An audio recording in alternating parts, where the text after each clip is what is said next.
Eu fui expulso da casa do meu próprio filho. Expulso. Depois de uma vida inteira trabalhando para criar ele, sustentar, dar estudo, comida, teto. Um dia ele virou para mim e disse que eu estava atrapalhando e me mandou embora com 2 sacolas na mão. Mal sabia ele que eu escondia, dentro de um armário velho, mais de 3 milhões de dólares. Eu guardei esse dinheiro por anos, sem contar para ninguém, nem para minha mulher que já partiu. Trabalhei duro, fiz bico, economizei cada moedinha com um único objetivo: deixar algo para os meus filhos. Mas no fim, eles deixaram foi de me ver como pai. Me apagaram da vida deles como se eu tivesse vencido o prazo de validade. Só que a vida dá volta. E eu descobri que tem coisa que vale mais do que dinheiro guardado. É respeito, é perdão, é dignidade.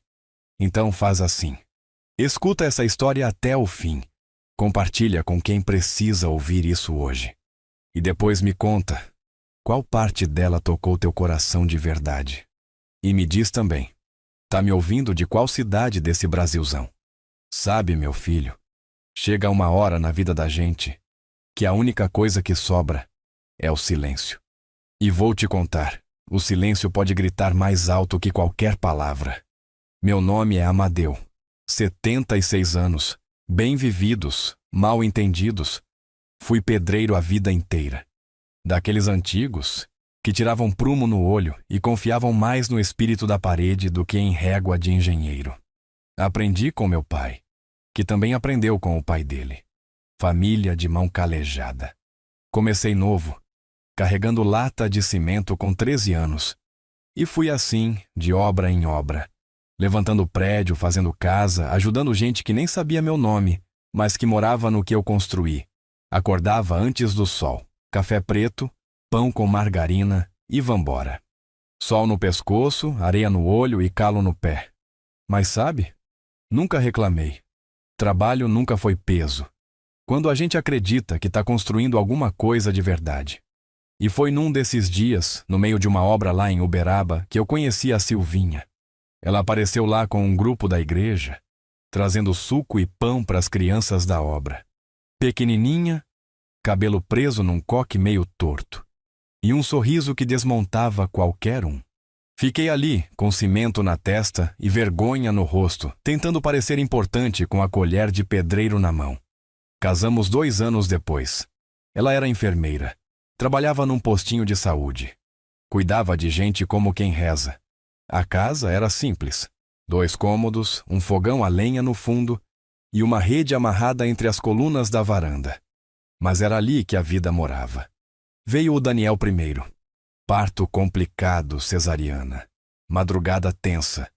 E quando colocaram aquele menino nos meus braços, eu tremi feito vara verde. Depois veio a Marta. Parto mais calmo, mas um choro que anunciava força desde o começo. Criar 2 filhos com salário de pedreiro e enfermeira não foi fácil, não. Mas nunca deixamos faltar o mais importante. Abraço, comida quente e o exemplo. Silvinha era o coração da casa. Cantava enquanto cozinhava, costurava a própria roupa, escrevia bilhetinho e colava na porta da geladeira. Seja leve, mesmo quando tudo for pesado. Ela tinha dessas frases, que ficavam ecoando dias depois. Eu passava o dia fora, mas fazia questão de estar em casa à noite.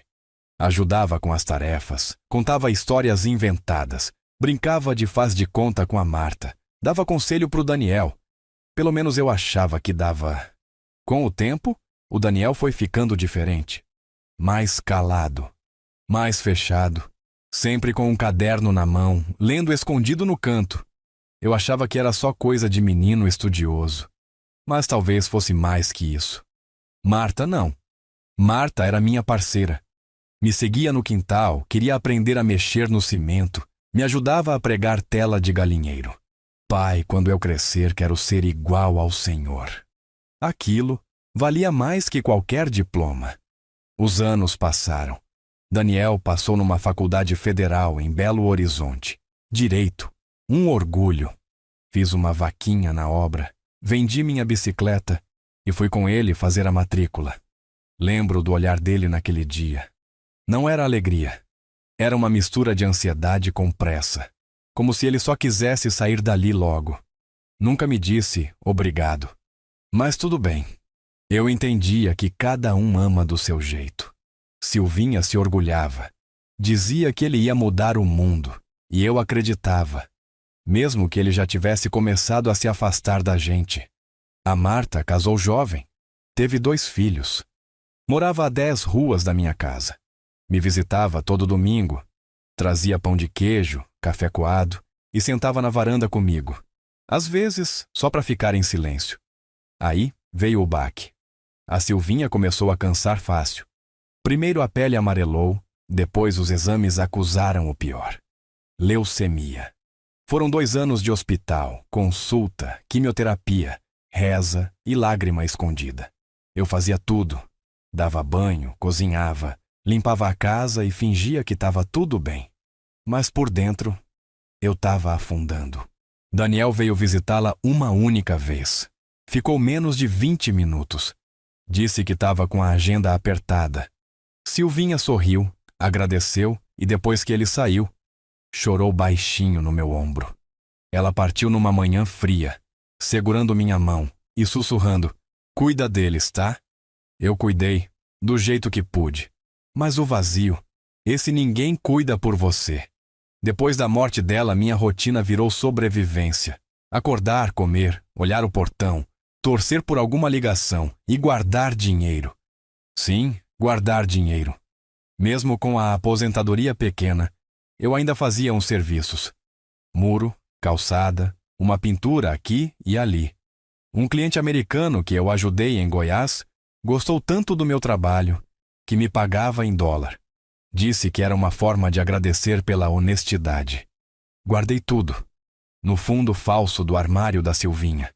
Ali, junto das lembranças dela. Era como um segredo entre nós dois. 3 milhões de dólares. Contados, separados, escondidos. Mas não era por ganância. Era amor. Eu imaginava os filhos um dia encontrando aquilo e dizendo: "Ele pensou na gente, mesmo depois de tudo." Só que a idade chegou com cobrança. O joelho falhou, a visão escureceu, a memória começou a falhar. A Marta tentava ajudar, mas com 3 filhos pequenos e um marido doente, ela já tinha demais no prato. Foi aí que o telefone tocou. Era o Daniel. A voz dele estava diferente, mais leve, quase gentil. "Pai, estava conversando com a Laura, e a gente pensou: por que o senhor não vem morar com a gente um tempo? A casa é grande. O Pedro ia adorar te conhecer melhor." Fiquei sem fala. Eu, que já tinha me acostumado a ser esquecido, estava sendo lembrado. Me preparei como se fosse uma viagem. Separei as melhores camisas, meus remédios e um casaco que a Silvinha me deu antes de morrer. Fechei a casa com cuidado e antes de sair, toquei no armário. No fundo falso. E sussurrei: "Calma, seu momento vai chegar." Fui para a casa do Daniel com o peito cheio de esperança. Quando cheguei, vi uma casa linda, parecia de revista. Tudo automatizado, espelhado, perfumado. A esposa dele me cumprimentou com um sorriso educado. Frio. O neto, Pedro, me olhou de cima a baixo, curioso e desconfiado. Eu pensei: tudo bem, é só o começo. Amanhã melhora. Mas às vezes, meu filho, o que parece um recomeço é só a porta de entrada de um novo tipo de solidão. E é por isso, meu filho, que eu te digo: nem todo abraço que a gente espera chega, mas todo silêncio que a gente escuta ensina. Agora me conta, você acha certo tudo isso?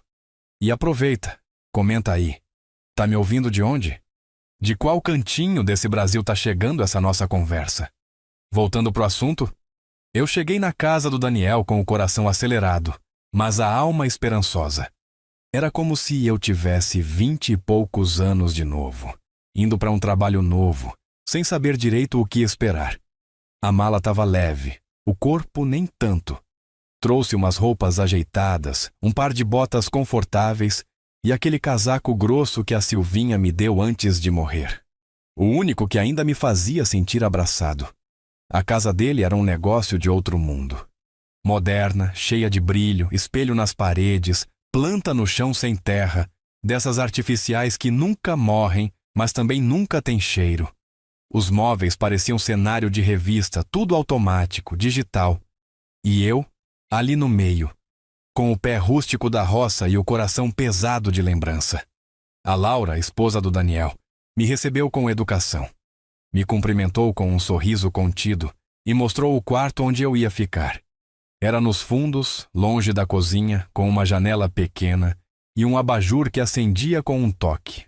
Quarto limpo, arrumado, mas vazio. Não tinha nenhum quadro, nem uma cortina decente. A cama era baixa, com lençol branco esticado que parecia nunca ter sido usado. Eu entrei, botei a mala no canto e fiquei parado por uns minutos, só olhando ao redor. Senti que não era meu lugar, não por causa do conforto, mas por causa da ausência, de toque, de afeto, de cheiro de casa. Daniel chegou do trabalho no fim da tarde. Entrou rápido, falando ao telefone, a gravata pendurada no pescoço. Me deu um tapinha nas costas, meio distraído. Pai, que bom que chegou. A casa é sua, viu? Disse isso enquanto já subia as escadas. Não sentou comigo, não perguntou da viagem, não perguntou como eu estava me sentindo. Me vi ali, sozinho no meio da sala enorme, com o barulho do relógio digital piscando no fundo. Nos primeiros dias, tentei ajudar. Acordava cedo, varria a garagem, organizava as ferramentas que ficavam jogadas num canto. Na cozinha, perguntava se podia cortar os legumes, fritar um ovo. Laura dizia: "Não precisa, seu Amadeu, a gente tem rotina por aqui." A forma como ela falava era sempre suave, mas fria, como se cada palavra fosse medida para não se estender. Tentei me acostumar. Sentava na varanda, mexia nas plantas que estavam secas, conversava com o porteiro, lia jornal do ano passado que achei na gaveta do quarto. Pedro, meu neto, tinha uns 10 anos, bonito, esperto, mas distante. Tentei me aproximar. Um dia sentei ao lado dele no sofá e comecei a contar uma história da minha época de obra, de quando caiu um andaime, e eu tive que pular no rio para salvar um colega.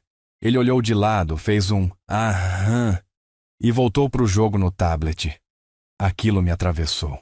Não era culpa dele, era minha ausência. Eu não existia na vida dele. E agora, tentava entrar como uma lembrança atrasada. As refeições eram um ritual silencioso. Laura cozinhava bem, mas não esperava por mim. Quando eu chegava na cozinha, a mesa já estava quase vazia. Uma vez, ouvi ela sussurrar: "Ah, ele ainda não comeu." E continuei servindo meu prato sem levantar os olhos. Fui aprendendo a comer em silêncio, com garfo baixo, para não atrapalhar o ambiente. Um dia, enquanto mastigava devagar, percebi que o Daniel passava mais tempo no escritório do que comigo, e quando estava presente, olhava ao celular mais do que olhava nos meus olhos. Certa manhã, Daniel me chamou para conversar. Estava sentado na ponta do sofá, com a mão entrelaçada, voz baixa. "Pai, a gente queria pedir para o senhor não ficar andando muito pela casa de manhã. A Laura trabalha de casa, o Pedro tem aula, e o barulho às vezes atrapalha." Eu respirei fundo. Balancei a cabeça. "Claro, filho. Não se preocupe." Voltei para o quarto e fiquei ali o resto do dia, como se eu tivesse sido devolvido para uma caixa. Comecei a adoecer. Primeiro, tontura. Depois, uma queda no banheiro. Bati o ombro, doeu por dias. Fomos ao hospital. Daniel me deixou na recepção. "Qual seu plano de saúde, senhor?" perguntou a moça do balcão. Eu não soube responder. Tentei ligar para o Daniel. Ele não atendeu. Na volta, ele me disse que aquilo não podia se repetir, que eu precisava avisar antes de passar mal. Eu sorri de canto. "Tá certo, meu filho. Na próxima, eu agendo a tontura." Voltei para o quarto, sentei na cama e olhei pela janela. O céu estava nublado e uma chuva fina batia no vidro. Pensei na Silvinha. Pensei na nossa cozinha simples, na luz amarelada da lâmpada velha, no cheiro do feijão no fogão de lenha. Lembrei do jeito que ela encostava a cabeça no meu ombro e dizia: mesmo com pouco, a gente tem tudo. E ali, com tudo ao redor, eu percebia o quanto estava sozinho. A televisão do quarto quase não pegava. Ficava chiando. Pedi ajuda para o Daniel. Ele disse que ia ver isso no fim de semana. Nunca viu. Passei a deixar a TV ligada mesmo sem som, só para fingir que tinha companhia.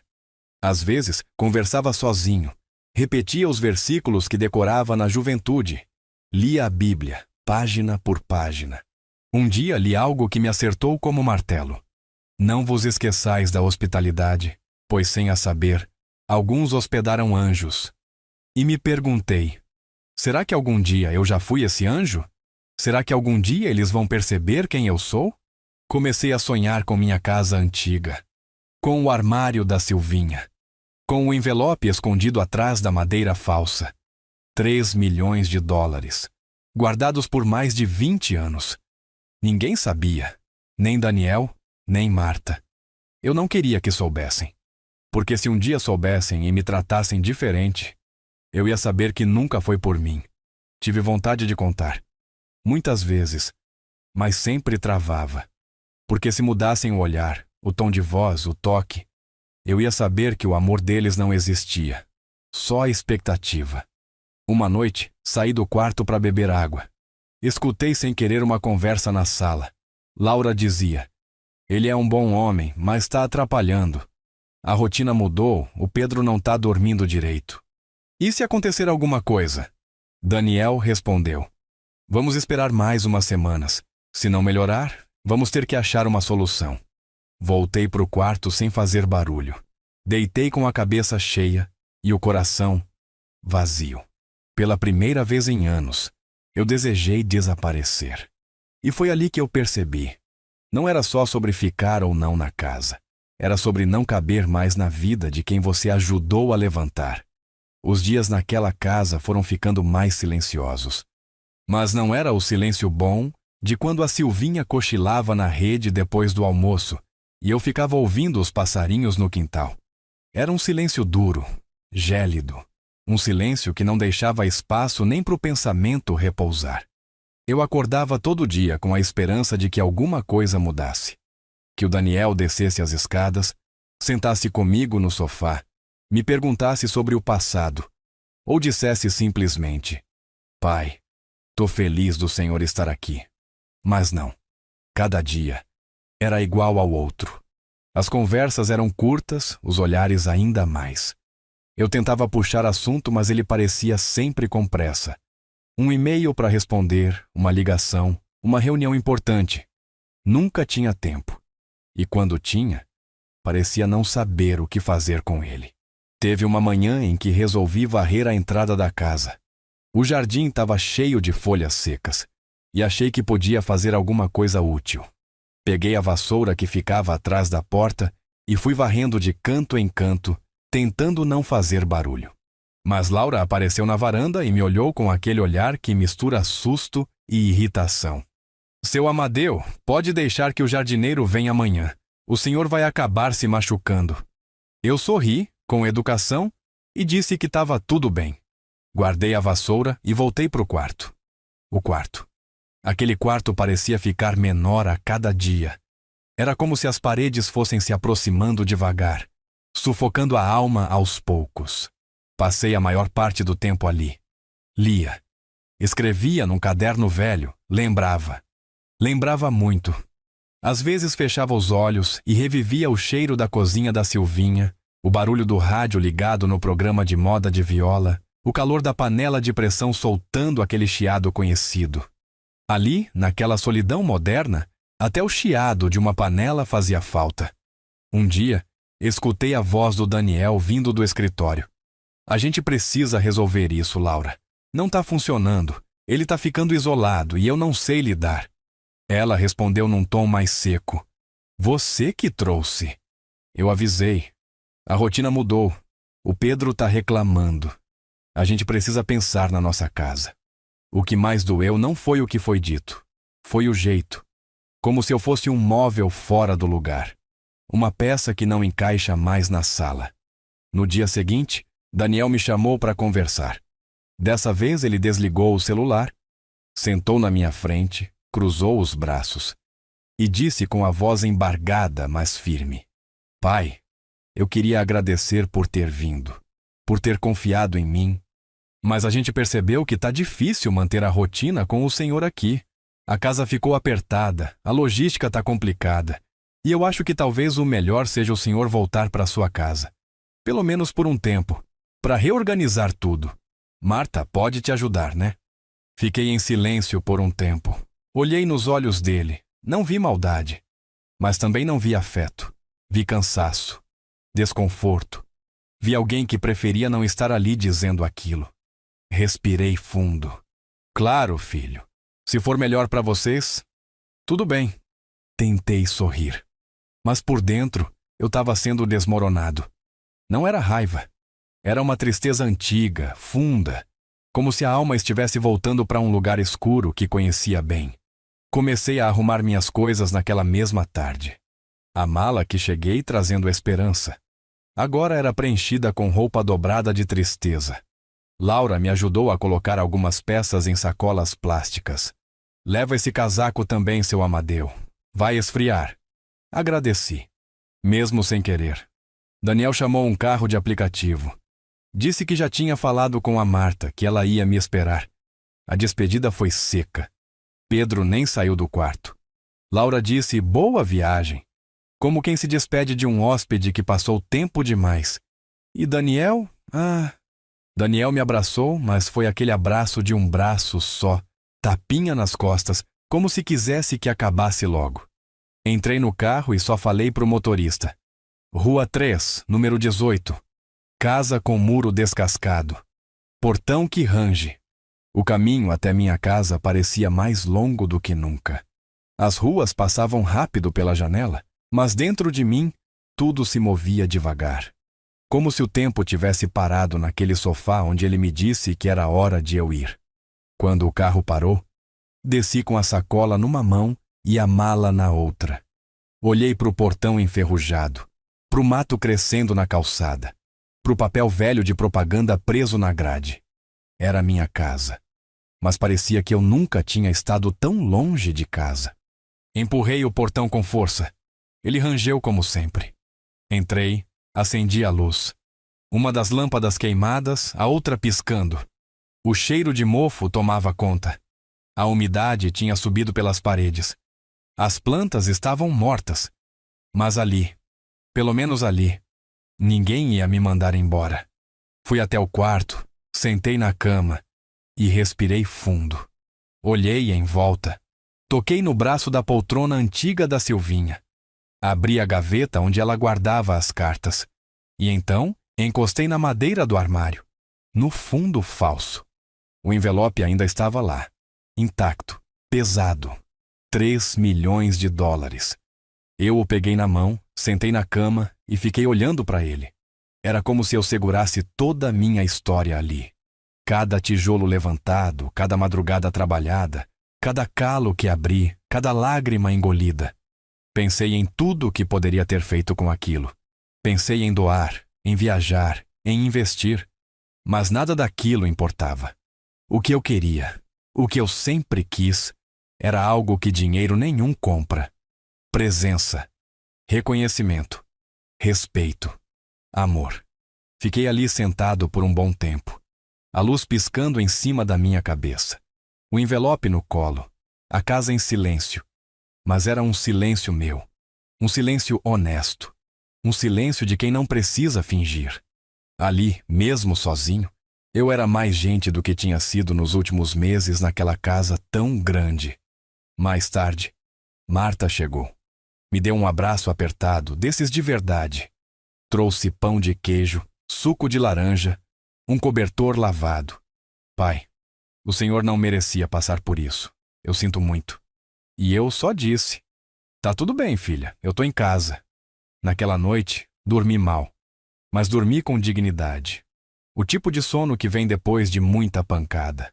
Acordei de madrugada, fui até a cozinha, esquentei um pouco de leite no fogão velho e sentei na cadeira de madeira da Silvinha. E ali, no meio do escuro, Eu entendi. Às vezes, é preciso ser rejeitado para entender onde ainda mora a sua verdade. E a minha? Nunca foi no luxo. Foi no amor. Acordei no outro dia com o cheiro do mofo grudado no nariz. O colchão velho tinha afundado no meio, e minha coluna parecia dobrada em 3 partes.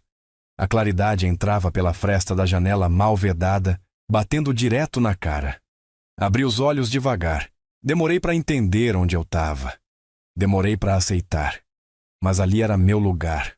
Outra vez, levantei com cuidado. Os joelhos doíam, os ombros travados. Me arrastei até o banheiro, abri a torneira da pia e a água veio marrom nos primeiros segundos. Deixei escorrer. Lavei o rosto e olhei no espelho embaçado. O velho que me encarava era eu, mas com um olhar mais cansado. Um homem que voltou para casa, sem ter saído de si mesmo. Me encostei na pia e respirei fundo. Pela primeira vez em semanas, ninguém ia bater na porta pedindo silêncio. Ninguém ia me chamar de estorvo. Aquilo era liberdade, mas também era dor. Marta chegou por volta das 9, com pão de sal ainda quente, 1 litro de leite, café passado e uns potes com comida da noite anterior. Entrou como quem já conhece a casa no escuro. Disse que ia fazer uma faxina leve e prometeu voltar no fim de semana com os meninos. Eu sorri. Aquilo já era mais do que muita gente me deu nos últimos meses. Sentamos na varanda. Ela me olhou com olhos de quem carrega o mundo nas costas. Pai, o senhor quer mesmo ficar aqui sozinho? Eu disse que sim. E era verdade, porque eu precisava sentir o chão de novo. O meu chão, mesmo que fosse rachado, duro e coberto de folhas caídas. Os dias passaram devagar, como se o relógio estivesse com preguiça de andar. Voltei a pendurar roupas no varal, varrer a calçada, esquentar o almoço no fogão antigo. Reencontrei os sons da casa, o estalo da geladeira, o ranger da porta do armário, o barulho da chaleira que avisa que ferveu. Tudo fazia falta sem que eu soubesse. As noites eram mais longas. Sentava na cadeira de balanço da Silvinha e ficava ouvindo a rua. Um cachorro latindo longe, um carro passando devagar, o vento batendo nas folhas secas da mangueira. Ali, naquele silêncio, ela voltava para mim. A Silvinha. Às vezes quase dava para sentir o cheiro do sabonete dela. Outras vezes era só a saudade que apertava o peito. Comecei a reler as cartas antigas, aquelas que ela escrevia em datas bobas, tipo quarta-feira comum ou hoje você chegou mais cansado que o normal. Ela tinha o dom de transformar coisa simples em coisa bonita. Tinha uma que dizia: se algum dia eu não estiver mais aqui, não deixe que o mundo endureça seu coração. Mas o mundo tinha endurecido. E não foi culpa dele. Foi minha. Eu deixei. A casa precisava de cuidados. Fui fazendo o que podia. Troquei a lâmpada da sala, remendei a cortina da cozinha, desentupi o ralo do quintal. Tudo com calma. Cada gesto era uma conversa comigo mesmo. Um dia fui no mercadinho da esquina. Dona Inês ainda estava lá com os cabelos mais brancos e os olhos mais fundos. Seu Amadeu, achei que tinha se mudado de vez. Eu ri. Eu também achei, Dona Inês. Mas parece que foi só visita. Ela me deu 2 tomates a mais para reforçar a vitamina. Às vezes eu pensava no Daniel, mas era um pensamento sem raiva. Era um tipo de luto. Eu entendia. Nem todo mundo nasce para cuidar. Tem gente que só sabe seguir. E seguir, muitas vezes, exige que se deixe para trás aquilo que exige presença. Não contei nada a Marta sobre o que aconteceu. Só disse que tinha sido melhor assim. Ela não insistiu. Marta tem um coração gigante, mas também tem sabedoria. Sabe que algumas dores a gente só divide quando consegue dar nome para elas. E essa dor ainda era uma mistura de abandono com vergonha. Vergonha de ter acreditado demais. Voltei a olhar o armário da Silvinha com outros olhos. Aquela madeira envelhecida guardava mais do que lembranças. Guardava uma história. Guardava o segredo. Os 3 milhões de dólares ainda estavam lá, no fundo falso, atrás das cartas, envoltos num lenço de linho branco. Um dia pensei em tirar, contar para alguém. Mas toda vez que pensava nisso, minha garganta secava. Porque se o mundo soubesse que eu tinha aquele dinheiro, iam me olhar diferente. E eu queria ser olhado por quem eu era, não por quanto eu valia. Passei a escrever num caderno. Coisas simples, pensamentos soltos, frases que vinham do nada. Não há casa onde caiba o amor, se o afeto não tiver espaço. Tem coisa que a gente guarda no bolso, e tem coisa que a gente só consegue carregar no coração. Escrever me acalmava. Era como conversar com alguém que escuta de verdade. Um domingo, Marta trouxe os netos. Correram pela casa, mexeram nas ferramentas, fizeram bagunça. E eu deixei. Rimos. Fritei pastel na hora, do jeito que Silvinha fazia. Marta chorou ao sentir o cheiro. Parece que ela tá aqui. E eu disse, ela tá. À noite, quando eles foram embora, sentei de novo na cadeira de balanço. Olhei para o céu estrelado. Pensei que a vida às vezes empurra a gente para lugares que a gente não queria voltar. Mas talvez seja nesses lugares que a gente se reencontra.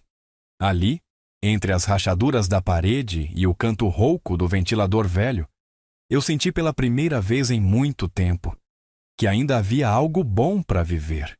Que talvez, mesmo tendo sido esquecido, ainda restava dentro de mim o suficiente para recomeçar. Fazia 3 semanas que eu tinha voltado para casa. 3 semanas em que eu acordava, olhava para o teto da sala com as manchas de infiltração e dizia para mim mesmo, mais um dia o Amadeu vai. Era um ir com pouca força, mas ainda era ir.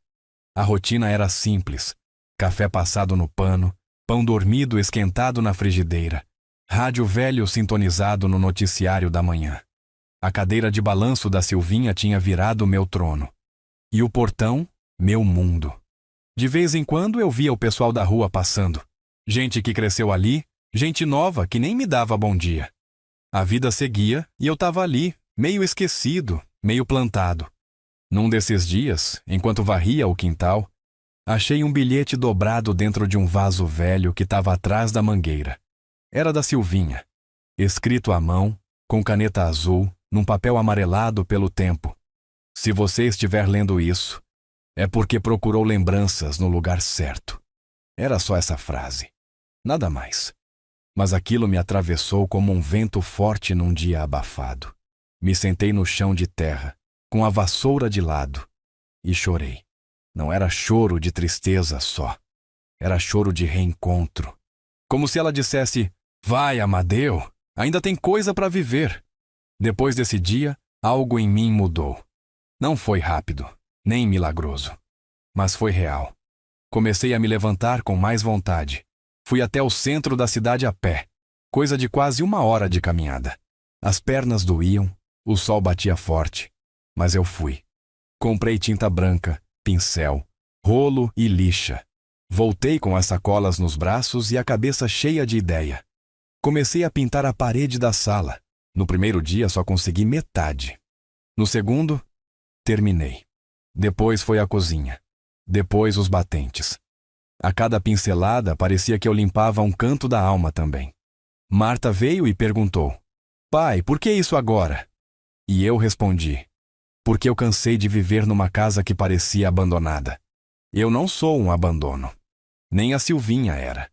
Essa casa vai lembrar disso. Um sábado de tarde, um menino bateu no portão. Devia ter uns 8 anos. Cabelo raspado, camiseta larga e um olhar esperto. O senhor é o moço da cadeira de madeira? Eu ri. Depende. Quem quer saber? Ele respondeu. Eu passo aqui todo dia e vejo o senhor sentado. Meu nome é Nego. Quer ajuda com a pintura? Fiquei surpreso. Nego começou a vir quase todo dia. Me ajudava a lixar parede, segurar escada, esticar lona. Em troca, eu dava suco e pão com manteiga. E contava histórias. Muitas histórias. Ele ouvia tudo calado, os olhos brilhando. Um dia perguntei por que ele estava sempre sozinho. Ele disse que a mãe dele trabalhava o dia inteiro e o pai tinha ido embora. Meu vô morreu. E o senhor parece com ele, só que com mais paciência. Aquilo me desmontou. Nego virou parte da rotina. Me ajudou a pintar o muro da frente, plantamos umas mudas na calçada. A casa foi ganhando cor e meu peito ar. À noite eu escrevia mais. No caderno velho anotava pensamentos que pareciam sopros da Silvinha. Mesmo que tudo desabe, ainda tem jeito de levantar tijolo por tijolo. A gentileza de verdade é aquela que não precisa de plateia. Escrever virou oração. Marta passou a vir com mais frequência. Começou a perceber a mudança. Pai, o senhor está diferente. Eu disse. Não é diferente, filha. É só que eu voltei. Ela entendeu. Trouxe livros da biblioteca, me ensinou a mexer num celular antigo que sobrou lá da casa dela. Comecei a mandar áudio para ela, pros netos. A voz deles, mesmo gravada, era como visita dentro do coração. Numa tarde, fui mexer na caixa de ferramentas e achei um porta-retrato quebrado. Era uma foto minha com Daniel, de quando ele tinha uns 12 anos. Nós dois deitados na rede, sorrindo, de verdade. Passei o dedo na imagem. Pensei em escrever para ele. Dizer que estava tudo bem. Mas desisti. Às vezes, o silêncio é resposta suficiente. Talvez um dia ele voltasse. Talvez não. Mas eu não ia esperar. Voltei ao armário. Ao fundo falso. Ao segredo. Peguei o envelope nas mãos. Pesava. Pesava o conteúdo. E a história por trás. Sentei na cama, fiquei olhando. Por um momento cogitei rasgar tudo. Mas não por raiva, por liberdade. Só que não consegui. Aquele dinheiro tinha valor, sim, mas não pelo que ele comprava. Era o esforço acumulado de uma vida. Era o suor convertido em papel. Eu ainda não sabia o que faria com ele, mas sabia o que não faria. Usá-lo para comprar afeto. Na semana seguinte, Nego apareceu com um livro debaixo do braço. Tô lendo por causa da escola. Quer ler comigo?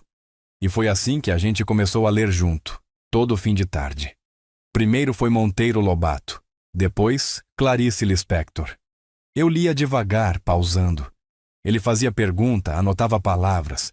Comecei a ensinar ele a usar a régua, o esquadro, a tirar medida. Se quiser, quando crescer, te ensino a levantar casa. Ele sorriu com todos os dentes. Marta viu aquilo e disse: Pai, o senhor está ensinando mais agora do que quando a gente era pequeno. Eu fiquei quieto. Porque talvez ela tivesse razão. Porque agora eu estava mais inteiro. Porque agora eu não estava tentando provar nada. Só viver. As paredes ficaram prontas. O jardim ganhou cor. A cadeira da Silvinha voltou a ranger. E eu, que achei que tinha sido jogado fora, estava aprendendo a ser útil de novo. Não para o mundo lá fora, mas para mim mesmo.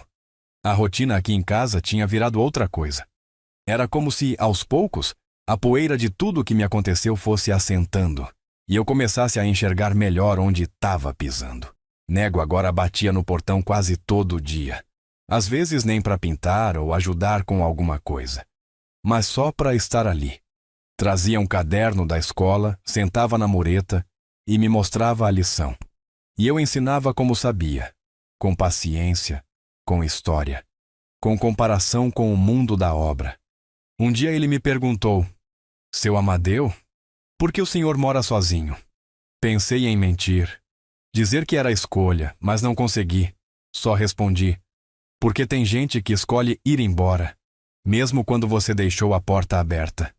Ele não disse nada, mas ficou. Às vezes é isso que a gente precisa. Alguém que só fique. Teve uma tarde em que eu estava mexendo nas ferramentas e ele encontrou um velho nível de bolha que guardei por teimosia. Isso aqui serve para quê? Perguntou. Aí eu peguei uma tábua, apoiei na parede, botei o nível em cima e mostrei. Tá vendo essa bolinha aqui no meio? Se ela ficar bem no centro, quer dizer que tá tudo equilibrado. Ele ficou olhando fixo. E quando não tá? Eu respondi. Aí a gente tem que ajustar. E naquela hora, não era só a madeira que eu estava explicando. Era a vida. Comecei a ensinar mais coisas. Como usar um metro, como medir ângulo, como entender o peso de um martelo antes de levantar. Ele aprendia rápido.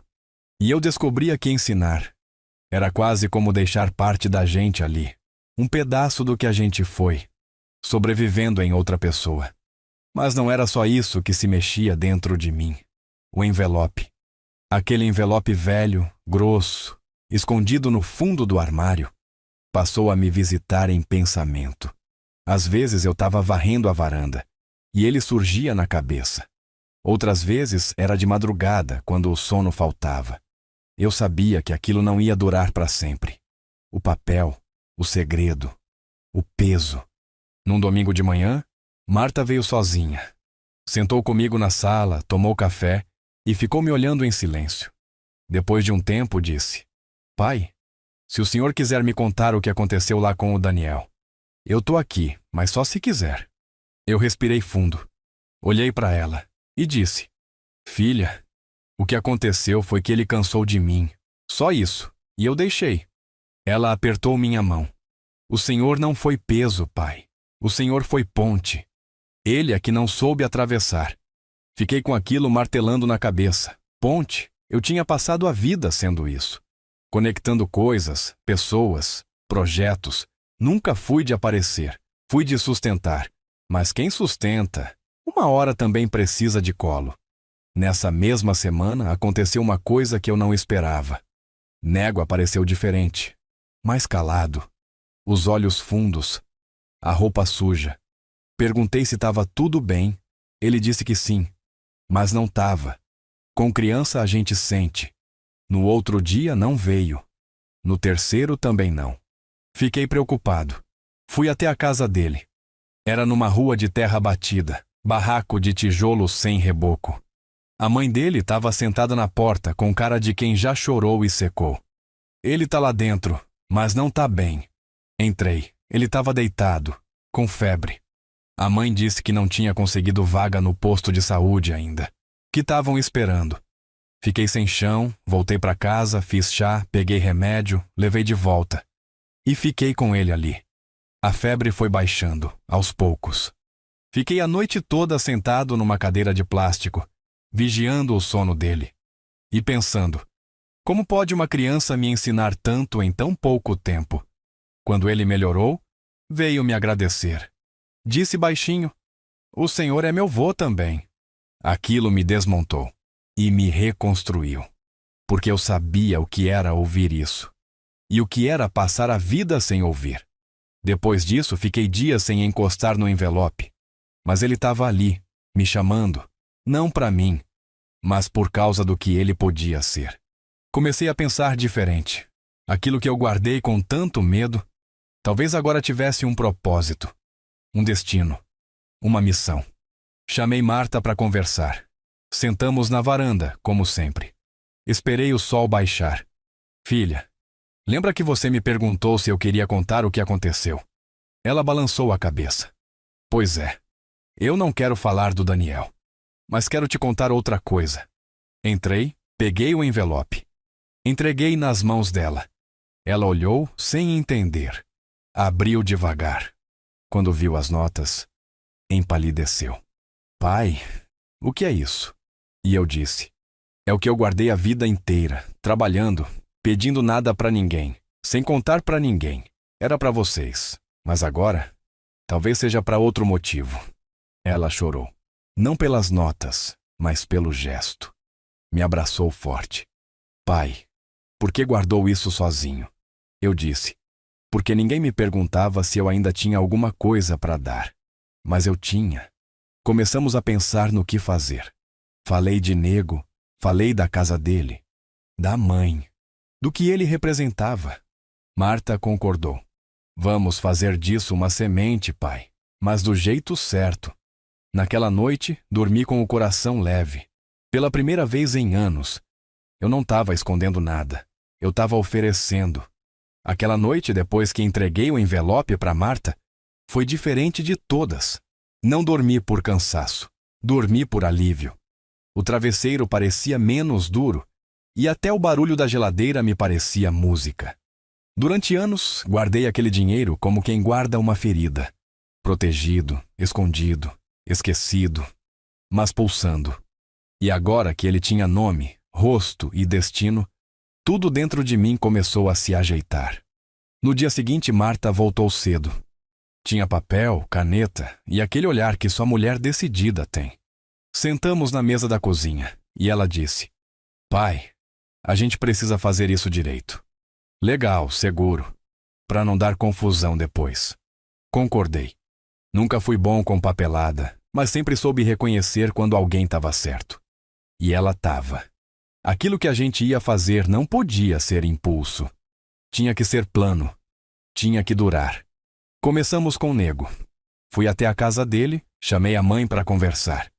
Sentamos na calçada debaixo da sombra da árvore que tinha mais formiga do que folha. Expliquei tudo com calma. Disse que não era esmola, não era favor, não era dívida, era decisão. Uma parte do dinheiro que eu guardei ia ser usada para mudar a vida deles. A mãe ficou muda. Depois chorou. Depois disse: Seu Amadeu, a gente não tem como agradecer. E eu falei: Não precisa agradecer, só não desperdiça. Arrumamos a papelada com a ajuda de um advogado amigo da Marta. Abrimos uma conta no nome da mãe do Nego. Colocamos um valor que daria para reformar a casa, botar água encanada, pagar uma boa escola para ele, garantir comida no prato. Mas com uma condição. Nego tinha que continuar estudando. E eu ia acompanhar tudo. Quando a obra começou, parecia até sonho. Chegavam caminhões com areia, cimento, madeira. Os vizinhos perguntavam: O que está acontecendo aqui? E a mãe do Nego respondia com orgulho: Tô reconstruindo o que a vida tinha deixado cair. A casa começou a ganhar forma. Reboco novo, telhado firme, janela de verdade. Um banheiro digno. Um quarto pro Nego estudar. E eu ali, de pé, com a prancheta na mão, dando palpite, ajudando, sorrindo. Não era só obra de parede. Era obra de alma. O menino que passava os dias na rua agora tinha onde sonhar. Aos poucos, outras coisas mudaram. O pessoal da rua começou a olhar diferente para mim. Alguns paravam no portão, perguntavam se eu estava precisando de ajuda. Outros só acenavam com respeito. A cadeira de balanço virou ponto de conversa. Teve um dia em que um jovem parou e disse: O senhor que está ajudando aquela família ali, né? Queria dizer: Parabéns, isso muda tudo por aqui. Eu agradeci e pensei: talvez nem tudo esteja perdido. Marta acompanhava de perto e cada vez mais nossa relação se fortalecia. Começamos a almoçar juntos aos domingos. Ela trazia os netos que já não tinham vergonha de me abraçar. A mesa voltou a ter risada. Eu voltei a ter nome. Vô, conta aquela do caminhão que atolou. Vô, me ensina a usar martelo. Eram vozes que antes não me procuravam. Agora me chamavam com verdade. Um dia sentei com o Nego na calçada depois da aula. Ele estava com um livro na mão e os olhos atentos. Disse que queria ser engenheiro, para construir casa igual ao senhor. Eu sorri. Melhor que eu, hein? Porque eu nunca fiz faculdade, só aprendi no braço. Ele respondeu: Mas o senhor aprendeu na alma. Aquilo me desmontou. Por que era isso? Eu não tinha diploma, mas tinha experiência.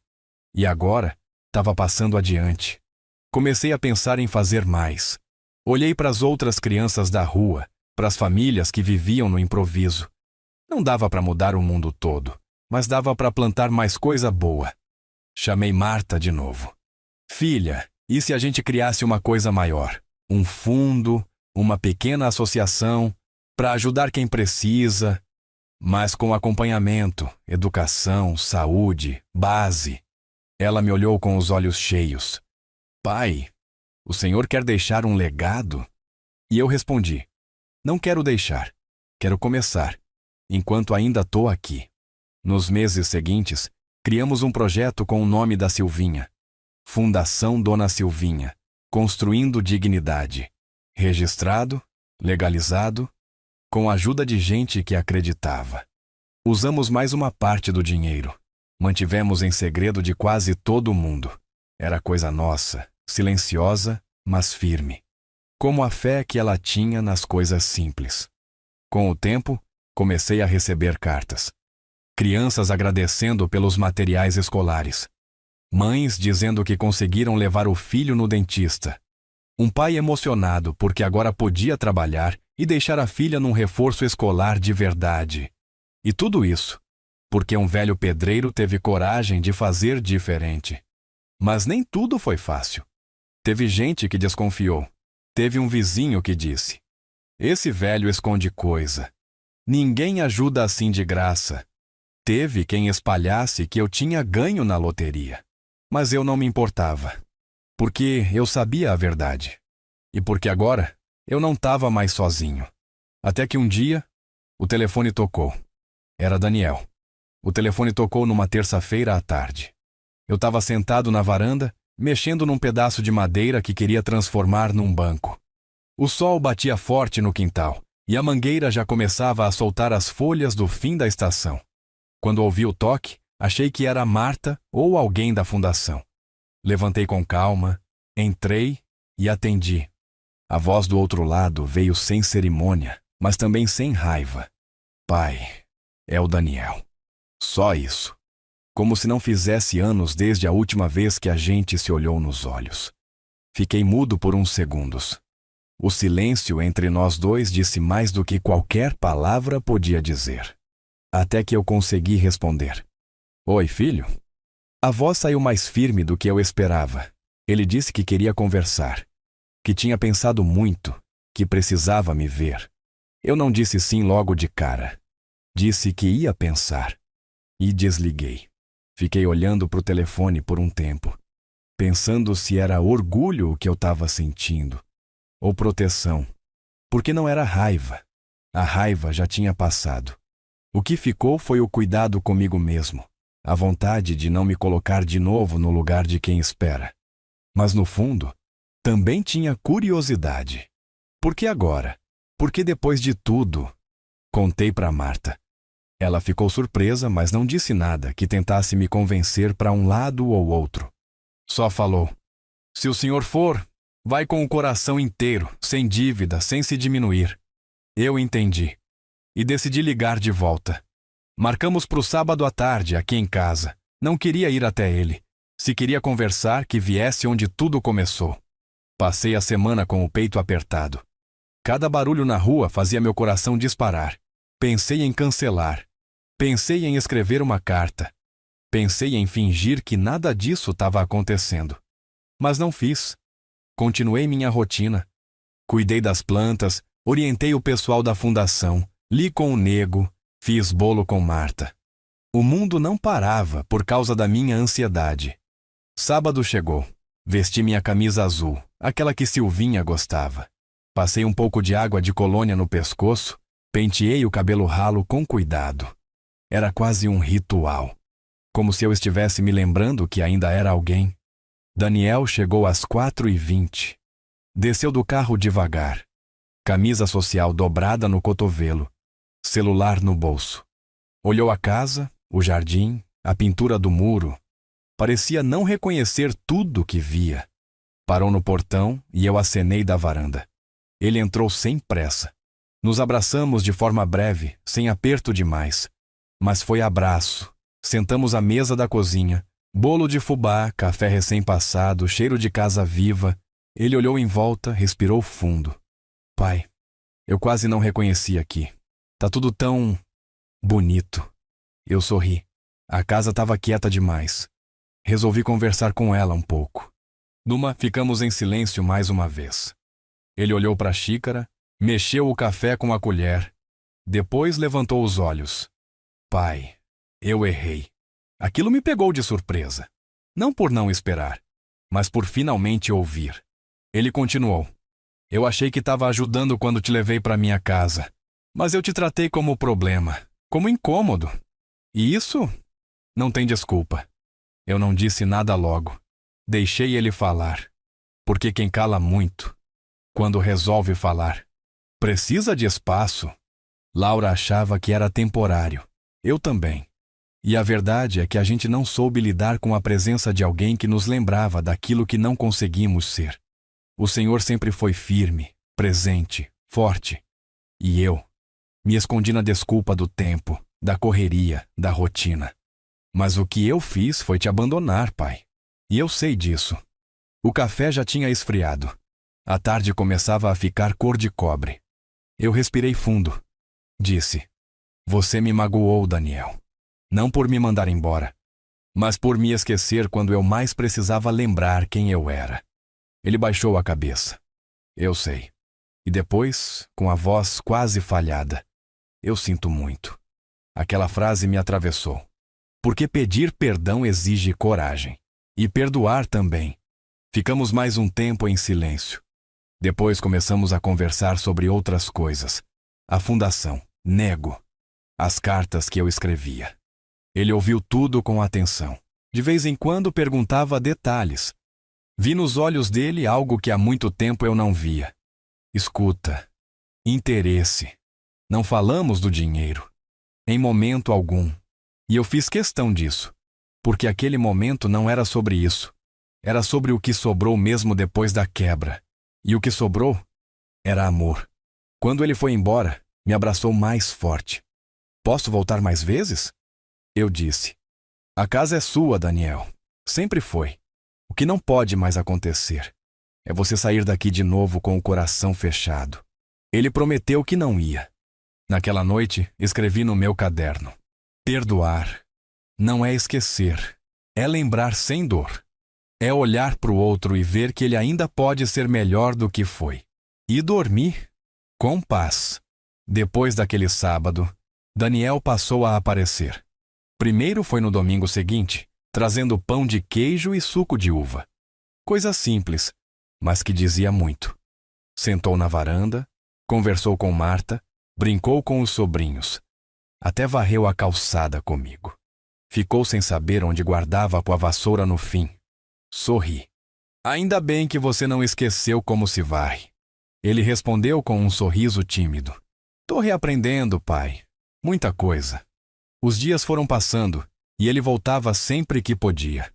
Às vezes com o Pedro, que ainda era meio tímido, mas aos poucos começou a se soltar.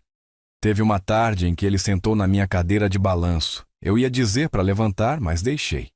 Era simbólico. Era bonito. Era como se ele ocupasse um espaço que estava vago desde que eu fui embora daquela casa grande onde ninguém me via. Mostrei para Daniel o caderno onde eu escrevia. Ele leu com cuidado. Essas frases aqui. Pai, isso é quase um livro. Eu ri. É só minha cabeça tentando não ficar parada. Ele olhou sério. Mas devia estar no mundo. E pela primeira vez, eu acreditei que talvez sim. Que aquela dor escrita podia virar semente na vida de mais alguém. Um dia levei ele até a casa do Nego. A reforma já estava quase toda pronta. A pintura finalizada, os móveis simples mas novos, a pia com água corrente. A mãe dele nos recebeu com sorriso e abraço. Esse aqui é o Daniel, meu filho. Ela apertou a mão dele. Prazer, doutor. Seu pai mudou a nossa vida. Daniel me olhou. Eu vi nos olhos dele o choque. Não de inveja, mas de realidade. Sentamos no sofá da sala. Nego veio mostrar o caderno da escola todo anotado. Tirei 9 em matemática, vô. Eu levantei a mão para um soquinho. Agora só falta aprender a fazer conta de obra.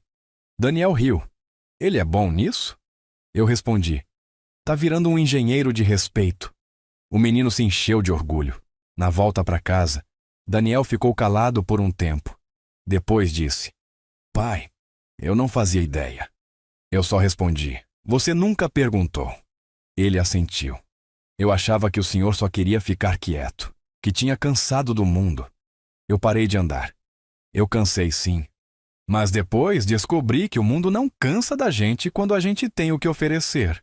Ele me olhou. E o senhor tem, muito. Mostrei a ele a sede da fundação. Pequena, simples, numa casa antiga alugada, com paredes pintadas por voluntários e cartazes coloridos feitos pelas crianças. O nome na placa arrancou dele um suspiro. Fundação Dona Silvinha, construindo dignidade. Ele ficou parado, olhando. Mãe teria amado isso. Eu respondi: Ela tá aqui, em tudo isso. Dentro, algumas crianças desenhavam, outras liam. Marta organizava as fichas. Nego dava aula de reforço para 2 meninas menores. Daniel andou pelo lugar como quem pisa devagar. Observava tudo. Pegou um desenho da parede. Era um retrato da Silvinha, feito com lápis de cor e uma frase embaixo: "Quem planta amor, colhe casa cheia." Ele ficou emocionado. "Pai, como foi que o senhor fez tudo isso?" E eu disse: "Com tempo, com silêncio e com o que sobrou de mim." Ele sentou. Pediu para ouvir mais. E eu contei. Contei do início, das cartas, das noites vazias, do dia que achei o bilhete no vaso. Não falei do dinheiro ainda, porque não era a hora. Era dia de falar de história, de motivação, de aprendizado. Naquela noite, ele dormiu na casa da Marta. No dia seguinte, voltou cedo. Ajudou no quintal, leu com o nego e ficou até depois do almoço. Depois que todos foram embora, ele ficou. Sentamos na cozinha. Ele parecia inquieto. "Pai, eu tô diferente desde que vim aqui e queria te pedir uma coisa." Eu esperei. Queria fazer parte disso também. Não como forma de reparar o que fiz, mas porque eu realmente quero. Porque eu acredito. Eu segurei a emoção. "Tá preparado para ouvir sem controle? Para servir sem recompensa? Para não ser o centro de nada?" Ele respondeu: "Tô preparado para começar de verdade." Eu assenti. "Então começa vindo todo sábado, para ouvir mais e falar menos." Ele riu. "Fechado." Antes de ir embora, ficou parado perto do armário da Silvinha. Olhou pensativo. "Pai, esse armário me lembra ela. Sempre pareceu guardar mais do que roupa." E eu disse, quase sem pensar: "Você não faz ideia." Voltou-se para mim. "Como assim?" Eu balancei a cabeça. "Um dia, Daniel, quando você entender que o valor das coisas não está no que elas escondem, mas no que elas transformam." Ele não insistiu. E eu soube que ainda não era hora, mas estava perto. Naquela noite, escrevi mais uma frase no meu caderno: "Quando o perdão abre a porta, o amor começa a arrumar a casa." Era fim de tarde. A luz atravessava as frestas da janela, como se a própria casa respirasse alívio. Fazia semanas que Daniel vinha todo sábado, ajudava na fundação, sentava comigo na varanda, escutava as histórias das crianças, conversava com o nego. O Pedro já me chamava de vô sem que ninguém precisasse pedir. Marta dizia que a família estava diferente. E eu, no fundo, sabia. A diferença não estava só neles, estava em mim também. A ferida ainda existia. Não cicatrizou fácil, mas o remédio veio. Veio com o tempo, com o gesto, com o silêncio respeitado e com o abraço demorado. Daniel agora me olhava nos olhos. E mais que isso, ele me via. Foi numa dessas tardes de sábado que decidi. Não por impulso, mas por certeza. Chamei os dois, Marta e Daniel. Esperei o café coar. Servi com calma. Bolo de milho, como Silvinha gostava. Eles sentaram. Me olharam com aquela expressão que só filho faz quando sente que o pai vai dizer algo sério. "Eu quero contar uma coisa para vocês. Uma coisa que guardei por muitos anos. Mais de 20. Daniel franziu a testa. Marta ficou em silêncio, com a xícara perto da boca, sem beber. "Lembra daquele armário da sua mãe, Daniel?" Ele assentiu. "Pois é. Atrás daquela madeira fina, no fundo, tem um espaço. Falso. Lá dentro tem um envelope. Sempre teve, com dinheiro. Muito dinheiro." Eles se entreolharam, surpresos. "Quanto, pai?" Marta perguntou. "Mais de 3 milhões de dólares." O silêncio foi absoluto. Nem o vento se atreveu a interromper. Eu guardei isso ao longo da vida. Parte veio de um trabalho que fiz fora do país. Parte fui juntando com bico, com esforço, com fé. Nunca contei para ninguém, nem para sua mãe. Eu queria que isso fosse um dia algo para vocês. Daniel quebrou o silêncio. "Pai, por que nunca falou nada?" "Porque eu queria que, quando soubessem, não fosse o dinheiro que guiasse a relação entre a gente. Eu precisava saber quem vocês eram, sem isso no meio. E hoje eu sei." Marta chorava, silenciosa. Daniel me olhava como quem vê um mundo novo. "E por que contar agora?" Ele perguntou. Eu respondi. "Porque agora eu vejo vocês prontos. porque agora eu não tenho mais medo do que esse dinheiro vai fazer com vocês. Fui até o armário. Abri com cuidado. Puxei a parte de trás.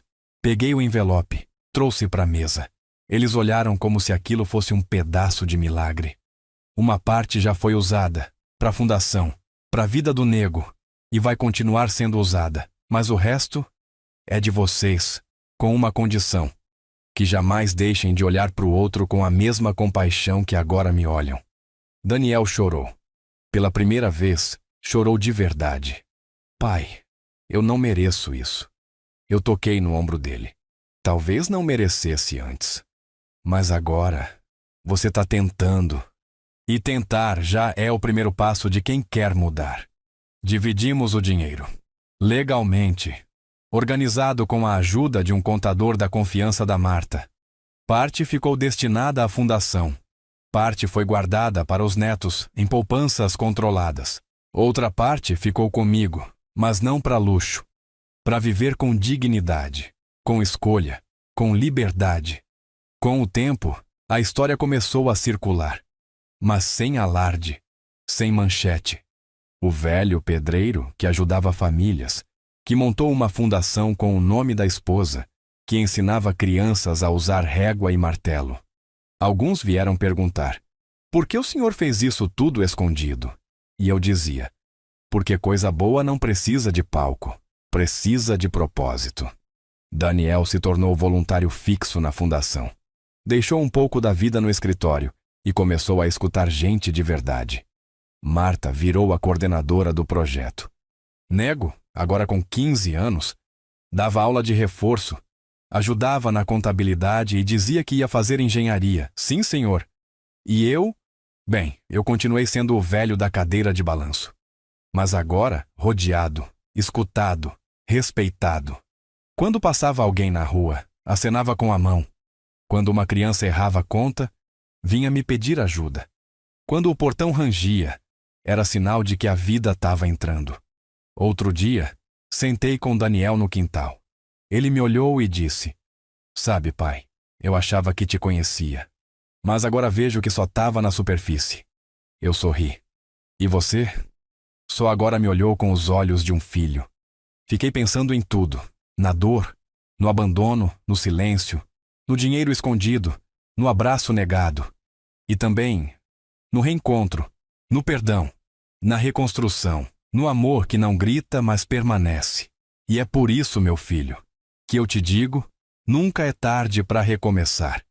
Nunca é tarde para pedir perdão. E nunca é tarde para ser quem a gente nasceu para ser. Agora me conta, se fosse você, o que teria feito no meu lugar? E aproveita, me diz aí. Tá me ouvindo de qual cantinho desse Brasil?